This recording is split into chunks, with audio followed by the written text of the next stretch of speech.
what I'd like to talk about today is spending time with people that are loving and supportive, and reducing spending time with those who aren't.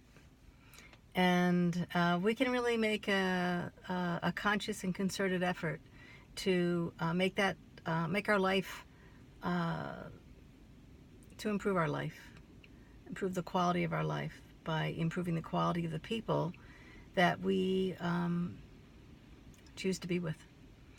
So limit those when you can who feel like after you've been with them, you feel exhausted. You feel drained of your energy. Be careful with those people. So limit the time you're with them. And there are techniques to use also when you are with them to not have them drain you. And I'll talk about that later. But you can even make a list. Make a list of the people that, when you think about them, when they come into your mind's eye or your heart's eye, what's the feeling in your body when you think about them? And if there's a lightness, if there's a lift in your spirit when you pull them into your consciousness, write their names down on one side of the paper. And then for other people, it might be a good idea. The people that you know, just make the list. Like, here are the people. Here's how I feel about each person. They go on one side or the other side. And then there's some people that are kind of neutral. So they don't do any harm, but they also don't do any good. If, as far as that sounds terrible. But what I really mean is make a conscious effort to spend more time with people that you enjoy being with. How simple a thought, but how little oftentimes we give attention to that.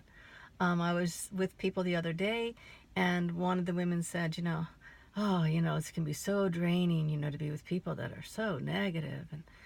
And I just felt like, well, then stop being around them. Or if they share an office space with you, or they share whatever, if you're out in the fields and they share your whatever tools out on the road, talk to them about it. You might want to say, hey, are you aware of that, everything that I hear come out of your mouth is a complaint? How can I support you to see things differently, or so that life can feel lighter and easier for you too? People are suffering. And what's the saying? The Buddhist saying is that pain is inevitable, suffering is an option. And I like that, because we can't get away from the pain and all the things that happen in life. We can't get away from that. But we can, oh geez. I'm good, thank you. Ah, that's nice. See that? Okay. I love that. So I pulled over to the side of the road, as you can tell, and this is becoming the best place to make a video, it seems. Maybe not. I'll learn after I look at these. But that was a nice person just checking to see if I was okay. Otherwise, I pull over, and then my flasher's on and my car's running, and there's all this background sound. So now I'm just sitting here quietly looking suspicious.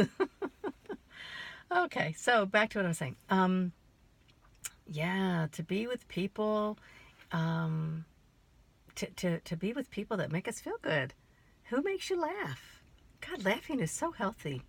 I read somewhere that our physiological response as we're crying is the same physiological response when we laugh.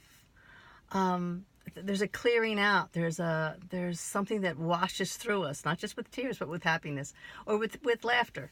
So bring more laughter. You can bring more tears too. Let that happen as well, because it's all a release.